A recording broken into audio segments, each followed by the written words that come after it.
Assalamualaikum warahmatullahi wabarakatuh. Selamat datang kembali di Rio Hotspot Channel. Seperti yang kami bahas di video sebelumnya, kita akan coba bahas soal Persib nih. Apakah Persib akan pakai 11 pemain asing atau cuma 9? Nah, saat ini Persib sudah punya 9 pemain asing nih. Apakah Persib akan pakai 11 atau cuma 9 nih? Sebab kabarnya Persija ini akan tambah satu lagi pemain asing jadi 10. Nah, saat ini Persib tuh masih tersisa atau masih punya 2 slot kosong lagi untuk pemain asing. Sebenarnya sebelum TC ke Thailand, ini ada beberapa rumor. Katanya Persib coba mentrial 4 pemain asing, yakni Kim Min Hyun, Bruno Santos, Junior Palacios, dan juga Lucas Piazon. Apakah dari 4 pemain ini ada yang diambil atau enggak? Apakah akan ada kejutan atau enggak di launching Persib ini? Nah, sekarang kita update nih. Bagaimana sih kondisi 4 pemain yang kabarnya dirumorkan trial di Persib saat ini ya? Yang pertama, Kim Min Hyuk. Ini sekarang ini statusnya sudah gabung dengan klub Liga 2 Korea Selatan Chungnam Asan. Jadi kemungkinan dia nggak ke Persib ya. Yang kedua, Bruno Santos. Saat ini pulang ke klub lamanya di Arsur RJ ya, setelah dipinjamkan ke Guarani. Dan baru bulan 10 ini kontraknya akan habis. Jadi ini prosesnya atau persentasenya buat kami 50-50. Yang ketiga, Junior Palacios. Saat ini masih berstatus tanpa klub. Usai musim lalu main di Miami FC di Amerika. Ini ada kemungkinan sih untuk gabung ke Persib. Tapi masalahnya kan Persib baru mendatangkan Frans Putros nih. Jadi Persib udah punya 3 bek asing. Tapi kan si Palacios ini posisi aslinya bek kanan. Nah, apakah Persib masih butuh bek kanan?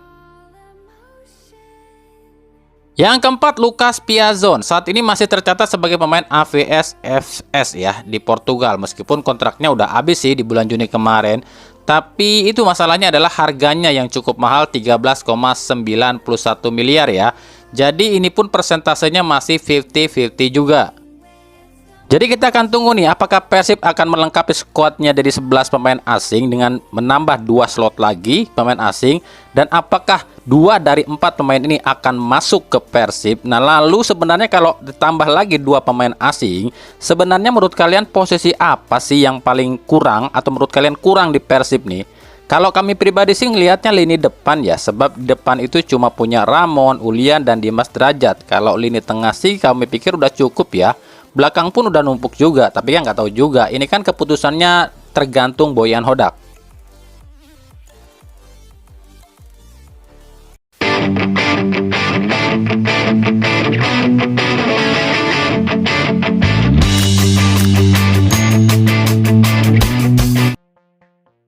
Lanjut, inilah ucapan resmi dari PT Liga alias PT I-League soal regulasi pemain asing Super League musim ini ya. Orang lagi PKS gimana sih? Ya gimana? Biasanya gimana Pak? 7-9-11 itu udah final ya. Jadi per musim depan ini regulasi pemain asing kita 7 yang main, 9 yang ada di DSP, 11 yang boleh didaftarkan. Nah, udah clear ya. Jadi ya terserah klub nih mau pakai berapa pemain asing, mau pakai 9, 8 atau 7 itu enggak masalah ya, terserah klub aja. Tapi asal jangan nanti di akhir kompetisi ada yang nina-ninu, nyalahin orang lah, nyalahin klub lah, dan lain-lain ya. Nah, dengan resminya regulasi ini pendapat kami sejauh ini ya, dengan komposisi skuad di tim-tim Super League musim ini. Inilah prediksi kami, pemain-pemain yang kemungkinan bisa saja menjadi top scorer musim ini. Ingat, ini tuh cuma prediksi berdasarkan jumlah skuad atau kedalaman skuad loh ya. Sebab seorang penyerang itu bisa menjadi top scorer itu kan karena 2 hal. Yang pertama, didukung oleh pemain-pemain lain di timnya. Lalu juga yang kedua, skill dari si pemain itu sendiri. Yang pertama, Kodai Tanaka. Dia ini tuh top scorer kedua ya Liga Singapura musim lalu. Kali ini dia masuk ke Persis Solo. Nah, keunggulan si Kodai Tanaka ini tentu saja adalah kelincahan dan juga skillnya ya. Yang kedua, Boris Kopitovic di Bali United. Dia adalah mantan top scorer Liga Singapura dengan dukungan dari seorang Tijme Gopel yang kami pikir tampil luar biasa kemarin di laga persahabatan launching tim ya. Kami pikir juga bisa menjadi top scorer musim ini, atau mungkin bahkan si Tijme Gopelnya kali ya yang akan jadi top scorer, karena dua pemain ini kami bilang ada kans besar atau peluang besar ya. Yang ketiga, Alex Martin di Dewa United. Kami pikir dia adalah salah satu striker paling beruntung deh. Kenapa demikian? Karena dia main di Dewa United. Sementara di Dewa United dia ini disokong oleh pemain-pemain hebat di lini tengah. Ditambah kengototan Alex pun, jadi bisa saja dia menjadi top scorer lagi musim ini. Yang keempat, Ramon Tanque di Persib. Ramon ini kalau kami lihat ya, keunggulannya itu ada di skill individu. Soal nanti disokong dari lini kedua ataupun sayap oleh pemain-pemain lain di Persib, kami belum tahu ya, karena kan tim ini tim baru ya. Tapi dengan kemampuan individu si Ramon, ya mungkin saja dia bisa bersaing di jajaran top scorer musim ini. Yang kelima, Andres Neto dan Stepan Plazonza di Bayangkara. Dua pemain ini bisa saja menjadi top scorer musim ini di Bayangkara ya, sebab dua pemain itu bisa berganti-gantian posisi ya. Tapi jangan lupa juga, di Bayangkara tuh masih ada Matias Meyer juga loh.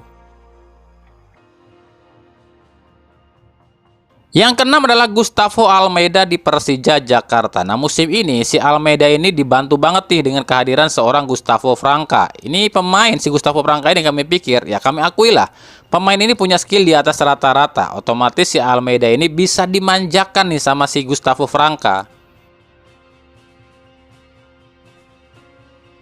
Yang ketujuh adalah Balotelli di Madura United. Ini juga bisa nih menjadi salah satu calon top scorer musim ini. Sebab si Balotelli ini cuma butuh disupport aja dari lini kedua ya. Sebab pemain ini tuh pinter banget cari posisi. Yang kedelapan adalah Rafinha dari PSIM Jogja. Kecil, lincah, tapi mematikan. Dan jangan lupa dia adalah top scorer Liga 2 musim lalu. Itu sih menurut prediksi kami loh ya, bukan berarti nama-nama lain itu nggak bagus loh ya. Contoh mungkin David da Silva di Maluku United. Ya itu juga bisa jadi top scorer, cuman ya kalau kami lihat kekurangan DDS itu ada di faktor usia. Lalu juga belum tentu dapat dukungan dari lini tengahnya. Kemudian ada si Verovic nih di Persebaya, ini pun bisa aja menjadi salah satu top scorer musim ini. Asal apa ya? Asal Bruno Moreira nggak maruk gitu kan. Karena kan kita nggak bisa mungkiri lah, di Persebaya itu terlalu didominasi oleh Bruno Moreira. Kemudian ada Douglas Coutinho pun mungkin saja bisa ya di Borneo FC ya menjadi salah satu jajaran top scorer. Karena kan si Douglas Coutinho ini didukung atau ditopang oleh Mariano Peralta yang cukup apik ya musim lalu. Jadi bukan berarti striker-striker lain itu nggak bagus loh ya. Tapi ini kan berdasarkan dari beberapa hasil laga uji coba tim-tim tadi loh ya. Soal benar atau enggak ya namanya juga prediksi.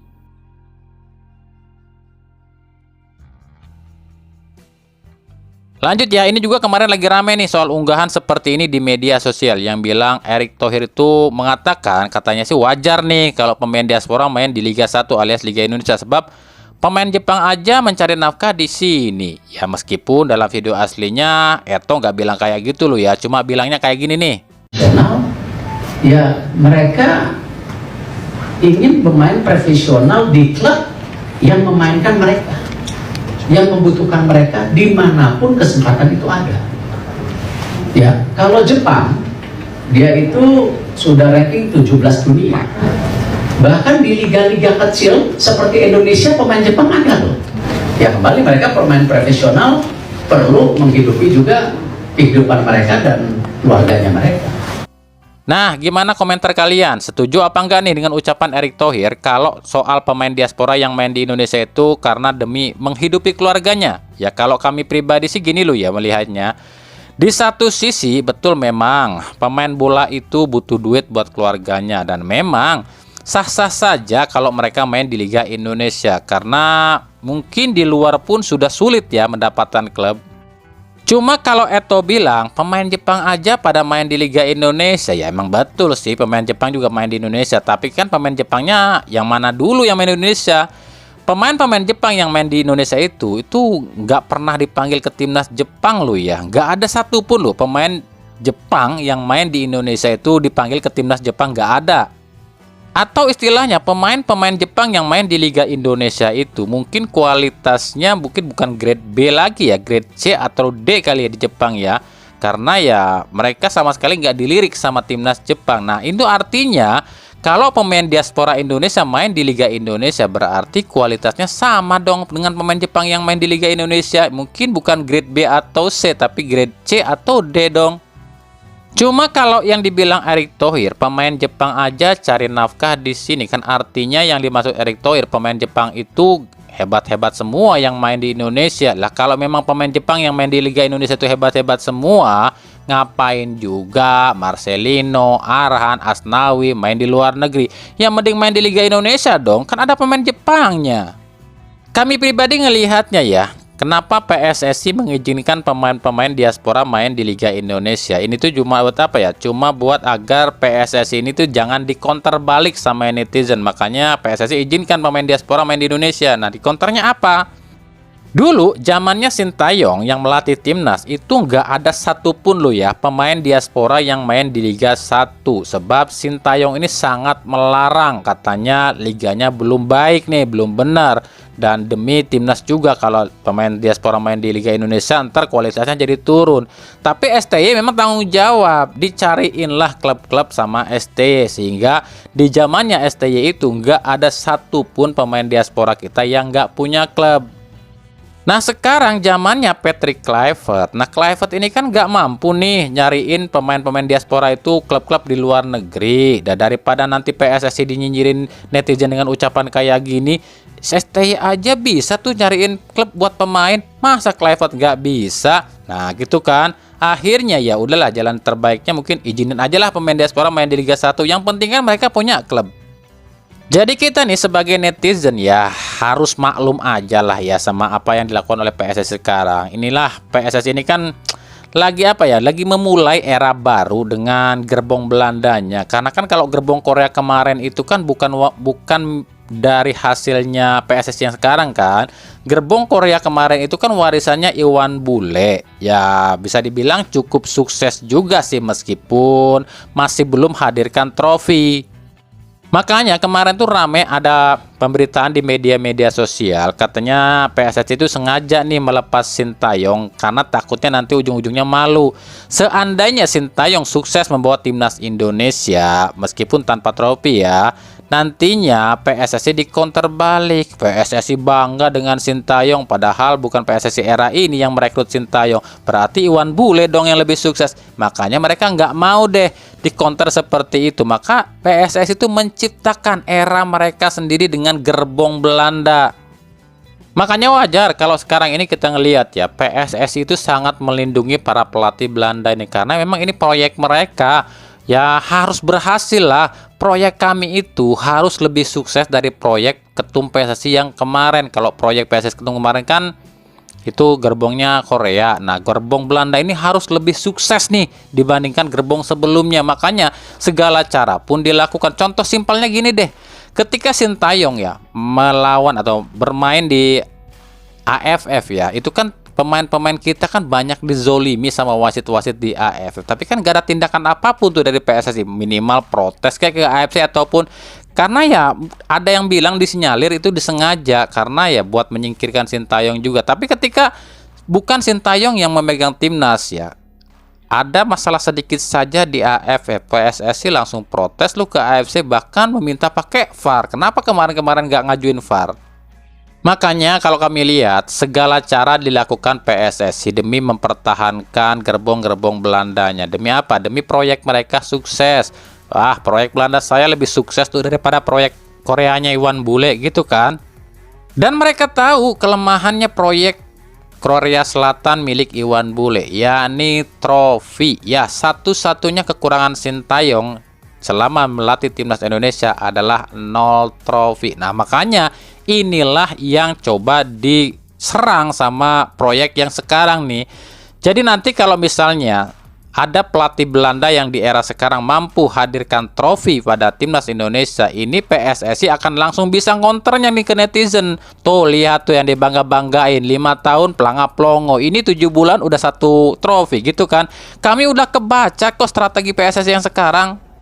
Kan berkali-kali kami bilang tujuannya itu adalah pamor, mengalahkan pamor ataupun kesuksesan dari ketum PSSI yang sebelumnya, mulai dari hutang piutang yang dibeberin ke publik, Terus juga masalah Sintayong pun yang nggak beres-beres kan. Sintayong itu kan udah melekat banget di hati netizen masyarakat Indonesia. Dan susah banget tuh buat dilepasin dari otak masyarakat Indonesia.